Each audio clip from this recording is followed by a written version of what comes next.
আমি মহান আল্লাহ রব্বুল আলামিনকে, তুই যখন আমি আল্লাহকে ডাকু, এই বান্দা বান্দি আমি মহান আল্লাহ রব্বুল আলামিনের দরবারে গভীর রাতে সব মানুষ ঘুমায়া যাক, কিছু কিছু মহিলা কিছু পুরুষ আছে ঘুমায় না, শেষ রাত্রে ওযু বানাইয়া তাহাজ্জুদের নামাজ আদায় করে আল্লাহ পাক রব্বুল আলামিনকে ডাক দে, বলে ওগো আল্লাহ তাআলা রব্বুল আলামিন, আয় আল্লাহ তাআলা আপনার কি মায়া লাগে না? আপনার মায়া লাগেনি? আপনার দয়া লাগেনি? আল্লাহ তাআলা ওই সময় বান্দা বান্দীদের প্রতি লক্ষ্য করে ফেরেশতাদেরকে ডাক দেয়, কি রে ফেরেশতারা শুনো, আমার বান্দাটা আমার জন্য আমি মহান আল্লাহ পাকের দরবারে এইভাবে প্রশংসা করে, আর সবার মাথা বালিশে, আর আমার এই কিছু বান্দা বান্দির মাথা আমি আল্লাহর কুদরতি কদমে তাহাজ্জুদের নামাজ আদায় করে ভিক্ষুকের মতো আমি আল্লাহর ডাইকা বলে, প্রভু প্রভু গো আল্লাহ রব্বুল আলামিন, ওগো আল্লাহ তাআলা, জঙ্গলের ভিতরে পশু পাখিরা ঘুমায় গেছে, ডালে ডালে পাখিরা ঘুমিয়ে গেছে, আমি ঘুমাই না, আল্লাহ তোমার কি মায়া লাগে না? আল্লাহ রব্বুল আলামিন ডাক দে বলে, বান্দা ও ফেরেশতারা তোমরা সাক্ষী থাকো, আমার বান্দার জিন্দেগীর গুনাহ মাফ করে দিয়া জান্নাতে যাওয়ার জিম্মাদার আমি আল্লাহ হয়ে গেছি। পয়গম্বর মূসা আলাইহিস সালাতু ওয়াস সালাম একদিন এক জায়গা দিয়ে রওনা করলেন, যাওয়ার পথে হঠাৎ করে তিনি শুনতে পায় সুবহানাল্লাহ। হযরত মূসা আলাইহিস সালাতু ওয়াস সালাম একটু আগে গিয়ে দেখে একটা ব্যক্তি সুবহানাল্লাহ বলে, কিন্তু এই লোকটারে বল্লা কামড়া। কে কামড়া? কামড় দে বল্লা, আর লোকটা কয় সুবহানাল্লাহ। বল্লার কামড় খায় আর সুবহানাল্লাহ কয়। পয়গম্বর মূসা আলাইহিস সালাম আশ্চর্য হয়ে গেছে, বল্লা কামড় দে আর সুবহানাল্লাহ কয়। একটু আগায়া লোকটার কাছে গেছে, গিয়া বলল, ও মিয়া তুমি কি আমারে চিনো? কোনা আমি আপনার জীবনও দেখিনি। আচ্ছা তাহলে তোমারে বল্লা কামড়া আর তুমি সুবহানাল্লাহ যে বলো, কতদিন ধরে তোমার এইভাবে বল্লা কামড়া? লোকটা ডাক দেখো, কতদিন জিগায়া লাভ নাই, কই মাস ধরে কামড়ায়, কই মাসও জিগায়া লাভ নাই, তাহলে কত বছর? 400 বছর ধরে বল্লা কামড়া। এরপর আসতে কইলেন সুবহানাল্লাহ।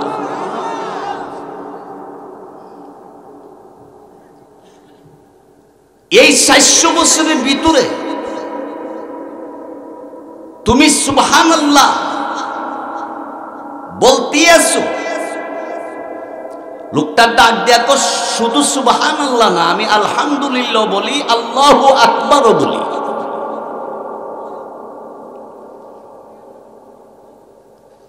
পয়গম্বর সুলাইমান আলাইহিস সালাতু ওয়াস সালাম আশ্চর্য হয়ে গেলেন। 400 বছর যাবৎ বল্লার কামড়ের পরেও আল্লাহর বরত্বতা প্রকাশ করে, আল্লাহর পবিত্রতা বর্ণনা করে, আল্লাহর প্রশংসা করে, অবশ্যই লোকটা আল্লাহওয়ালা। লোকটা আল্লাহওয়ালা কিনা? এই জন্য আল্লাহওয়ালাদের অসুস্থ হইল আল্লাহরে তারা ভুলে না। কষ্ট হইল আল্লাহর হুকুম বাদ দেয় না, এটাই আল্লাহওয়ালাদের নিয়ম।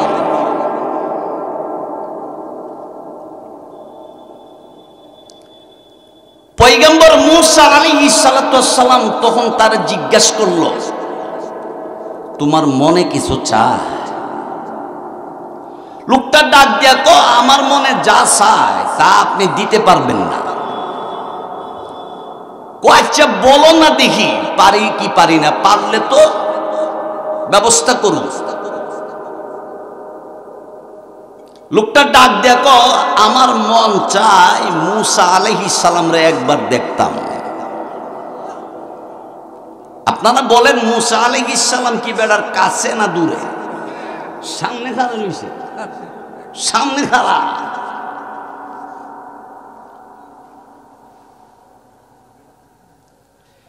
পয়গম্বর মূসা আলাইহিস সালাম তখন বলল, তোমার আর কিছু মনে চায়? কম মন চায় এক গ্লাস পানি পান করতাম। পয়গম্বর মূসা আলাইহিস সালাম চিন্তা করলো, আমি যদি কই যে আমি মূসা নবী, তো আমারে দিয়া হে পানি আনাই তো। আমরা তো নাম বড় করবার লাগি, প্রকাশ করবার লাগি বিভিন্ন জায়গার সাইনবোর্ড দেই, এরপর আবার আরেকজনকে কয়ে দিই গিয়ে আমার নামটা কমাই গো। ঠিক কিনা জোরে কর?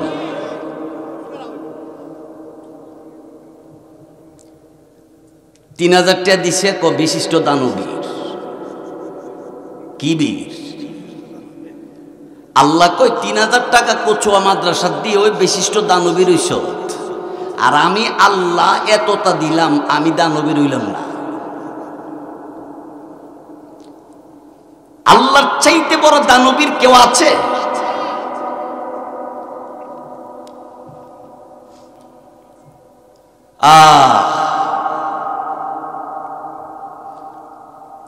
পয়গম্বর মূসা আলাইহিস সালাম তিনি পরিচয় দিলেন না, না দিয়া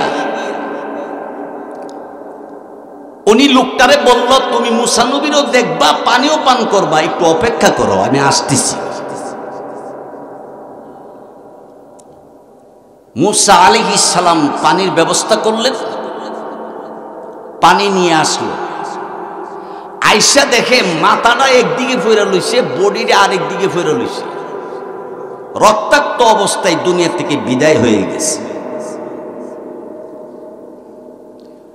আপনারা বলেন মূসা আলাইহিস সালামের রাগ বেশি না কম? দেখছেন মূসা নবীর আপনারা? আমিও দেখছি না, কিন্তু মূসা নবী যে রাগী আছেন, তিনি আজরাইলের থারফা মারছেন।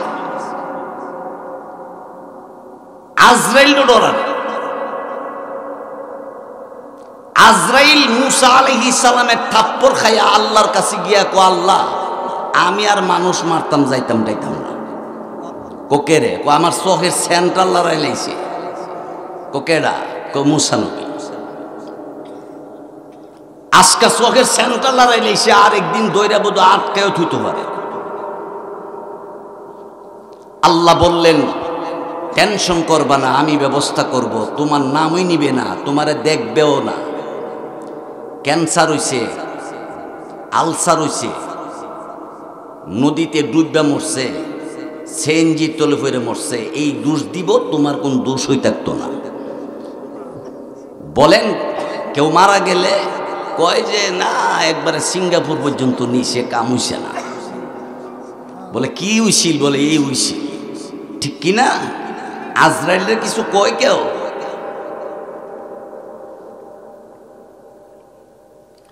হযরত মূসা আলাইহিস সালামের হাতে একটা লাঠি থাকতো সবসময়, লাঠি। এই লাঠিটা আদম আলাইহিস সালাম বেহেশতের ভিতর থেকে আসার সময় জান্নাত থেকে লয়ে আইছিল। এই লাঠির কথা কইতাম গেলে 1 ঘন্টা লাগবে।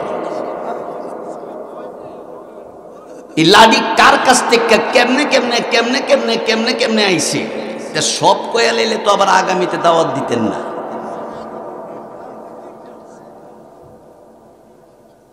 মুহাব্বতে সবাই লা ইলাহা ইল্লাল্লাহ।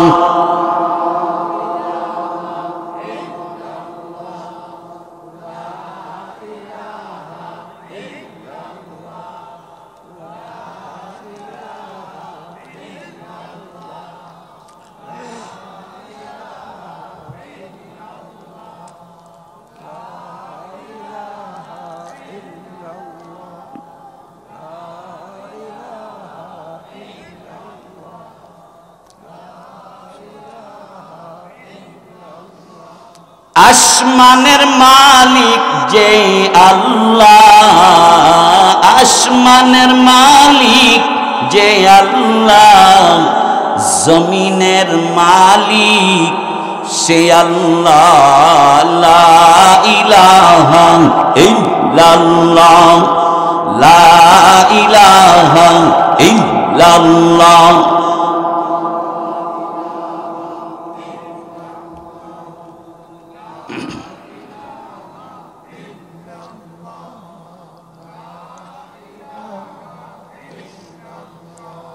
লা ইলাহা ইল্লাল্লাহ মুহাম্মাদুর রাসূলুল্লাহ সাল্লাল্লাহু আলাইহি ওয়াসাল্লাম।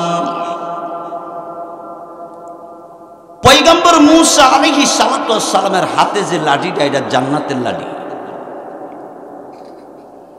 এই লাঠিটা হাতে মূসা নবীর কাছে থাকতো। কোরআন শরীফের ভিতরে লাঠির বিবরণ আছে। উনি গাছের পাতা ফাটতো, ছাগলরে পাতা পায়রা খাওয়াইতো, পানির প্রয়োজন হইলে মাটির গাইরা দিলে অটোমেটিক পানি বেরিত। কেমন লাঠি!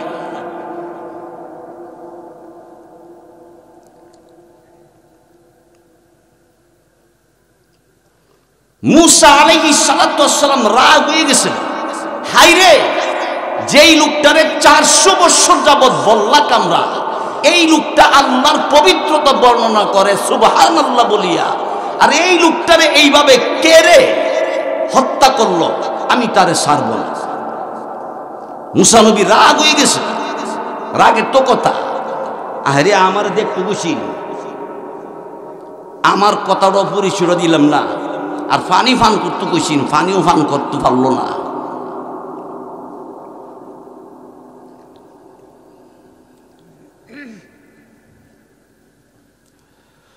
পয়গম্বর মূসা নবী আল্লাহ রাব্বুল আলামিনের পয়গম্বর লাঠি উঁচু করে চিৎকার করে ডাক দিয়ে বলল, কে এই ঘটনা ঘটাইলাম?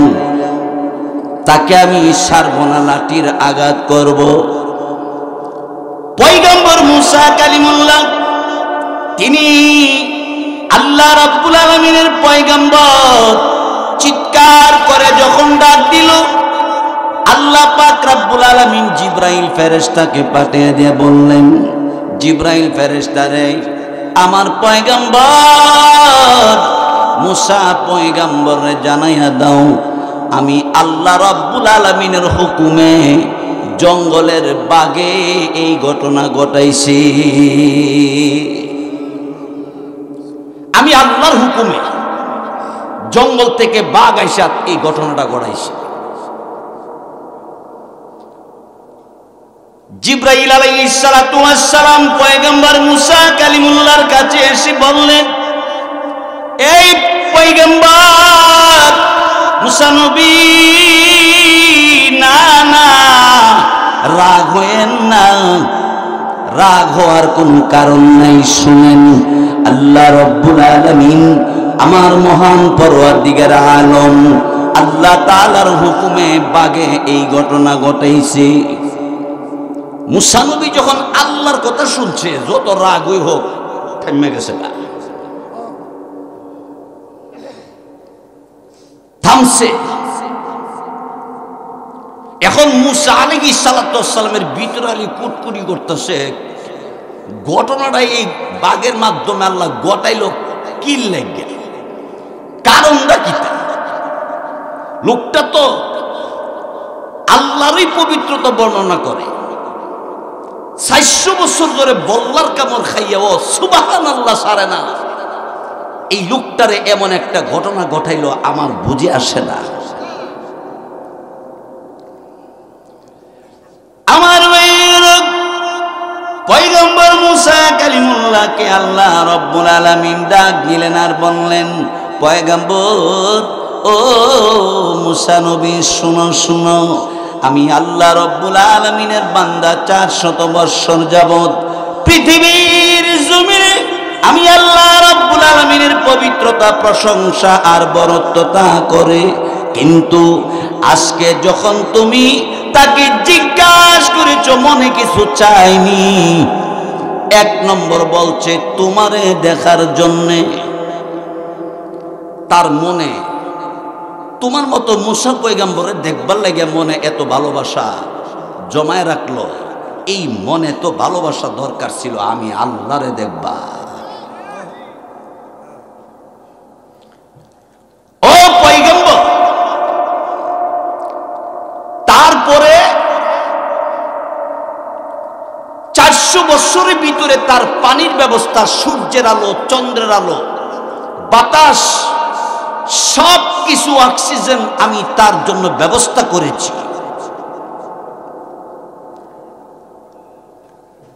আজকে পানিটা তোমার কাছে চাইলো কেন, আমার কাছে চাইলো না কেন? এই 2 কারণে আমি তারে বাঘের মাধ্যমে এই ঘটনাটা ঘটাইছি। বাঘের মাধ্যমে কষ্টটা দিয়া, তার এই ভুলকে মাফ করে দিয়া আমি তারে বেহেশতের মেহমান বানিয়ে দিছি।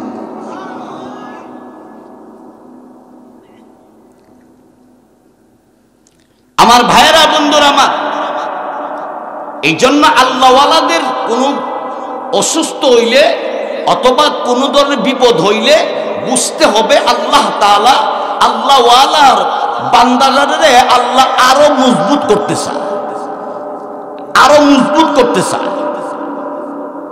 বান্দা এতদিন 5 ওয়াক্ত নামাজ পড়ছে, এখন তাহাজ্জুদও ধরছে, তাহাজ্জুদের নামাজও পড়ে, তারপরে ইশরাকের নামাজও পড়ে,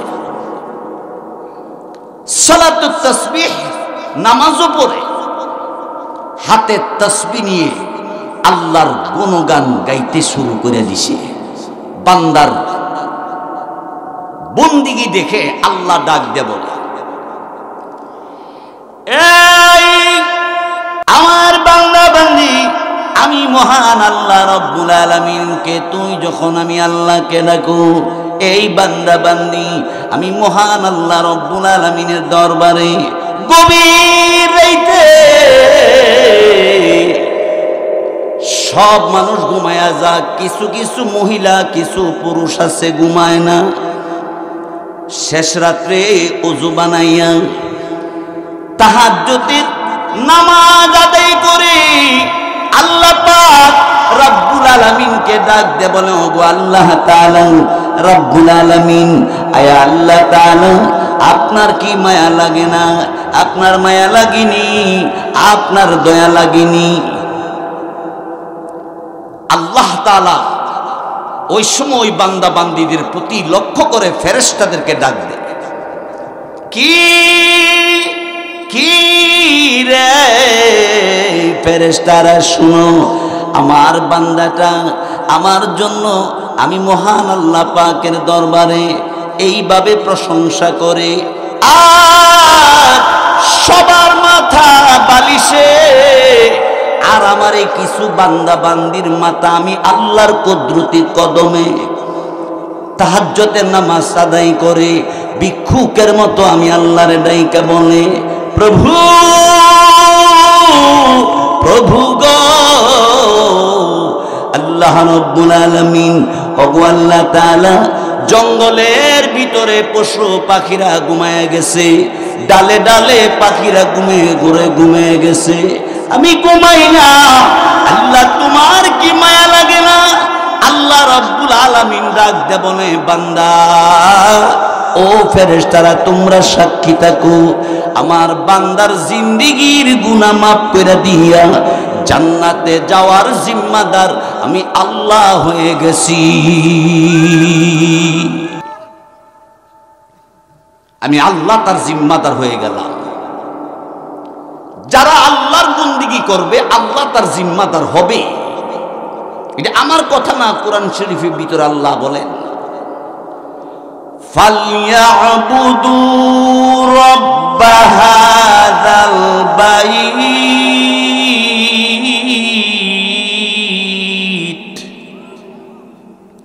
আল্লাহ বলেন কাবাগরের মালিকের ইবাদত যারা করবে। কাবাগরের মালিক কেডা? আর একটু জোরে কর। কাবাগরের মালিকের ইবাদত যারা করবে তাদেরকে দুইটা পুরস্কার আল্লাহ তাআলা দিবে। আল্লাহ বলেন, আল্লাযী আত'আমাহুম মিন জু'। এক নম্বরে আমি আল্লাহ তার অভাব দূর করে দিই। এক নম্বরে তার অভাব দূর হয়ে যাবে আল্লাহর ইবাদত করলে। দুই নম্বর, ওয়া আমানাহুম মিন খাউফ।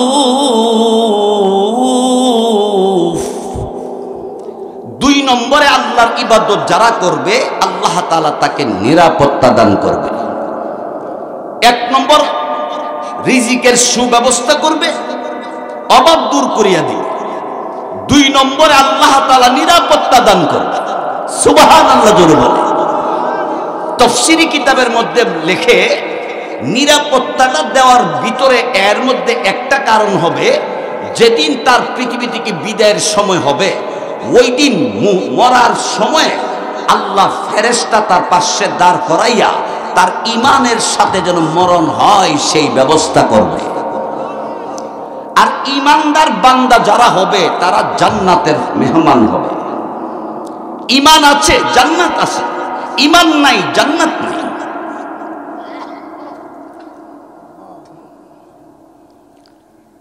আমার ভাইয়েরা, বন্ধুরা আমার,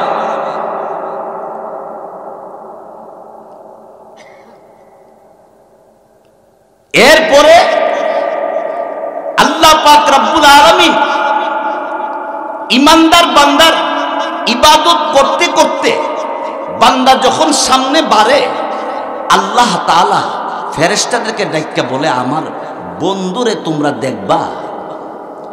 বান্দা বন্দিগি করবে, আল্লাহ তারে বন্ধু বানাইয়া নিবে। বন্দিগি করব আল্লাহর, আর আল্লাহর বন্ধু হব। এর চাইতে সুযোগ আর কি হইতে পারে?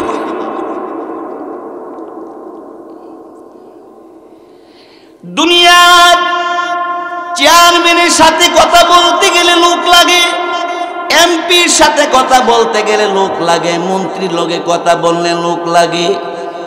কিন্তু আমার আল্লাহ রব্বুল আলামিনকে ডাক দেওয়ার জন্য লোকের প্রয়োজন নাই। গভীর রাইতে বান্দা যখন আল্লাহ রব্বুল আলামিনকে ডাক মানে, রব্বুল আলামিন আমি গুনাহগার আর আপনার নাম গাফফার, আমি নাফরমান আপনার নাম রহমান। আমি নাফরমান আর আপনার নাম রহমান, আমি গুনাহগার আপনার নাম গাফফার। আল্লাহ ডাক দেখো, বান্দা তুই আমার দোস্ত হয়ে গেছ, আমার বন্ধু হয়ে গেছিস। আমার ভাইয়েরা, বন্ধুরা আমার, আমিরুল মুমিনিন ওমর ইবনে খাত্তাব রাদিয়াল্লাহু তাআলা খোলা আকাশের নিচে জমিনের উপরে মাথার উপরে হাতের উপরে মাথা রাখতে ঘুমায় রইছে। কয়েকজন ইহুদি অস্ত্র শস্ত্র নিয়ে খবর পাইছে যে উমর নীরব নিরালা মরুভূমির মধ্যে গাছতলা একলা শুয়ে রইছে, চল এই সুযোগে তারে শেষ করে দিয়াই। নাউজুবিল্লাহ বলে।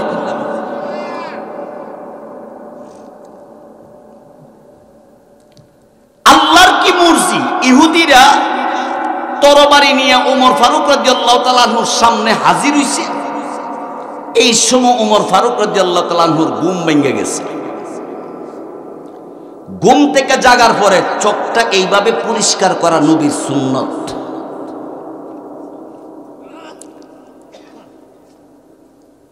ওমর ফারুক রাদিয়াল্লাহু তাআলা চোখটা এইভাবে পরিষ্কার করলেন, আর ইহুদিদের দিকে তাকাইল।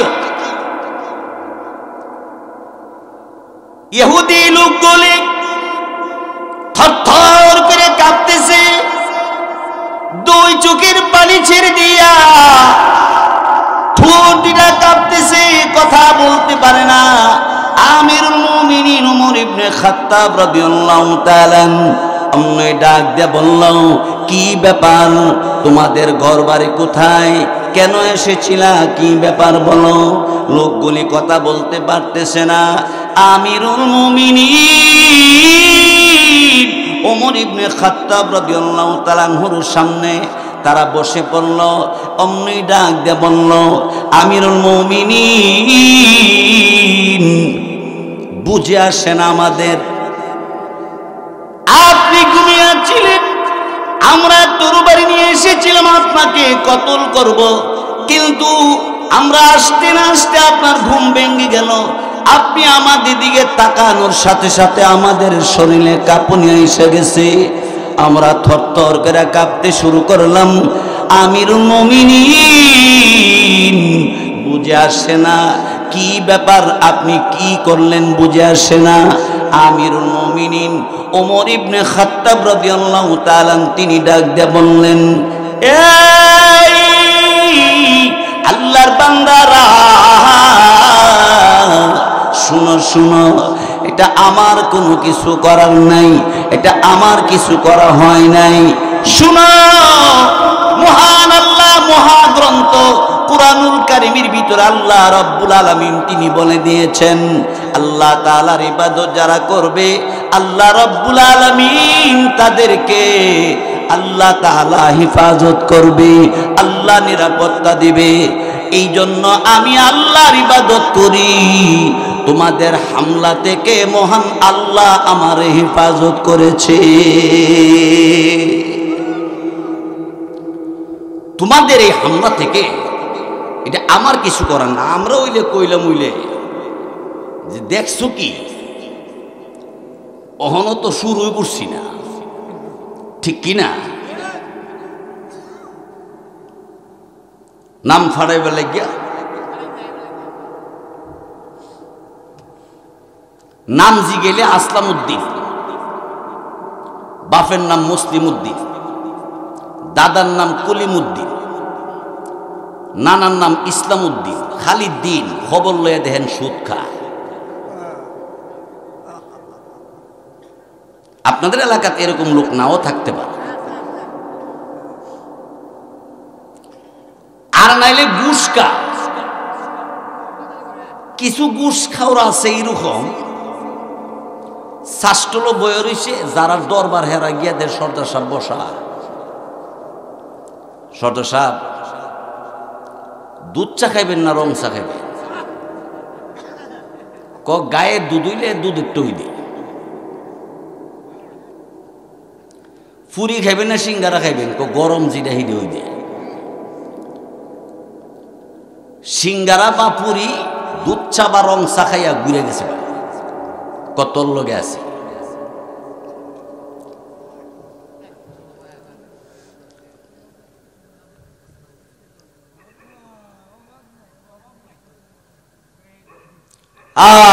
আল্লাহ আমাদেরকে হেদায়েত দান করুক, বলেন আমিন।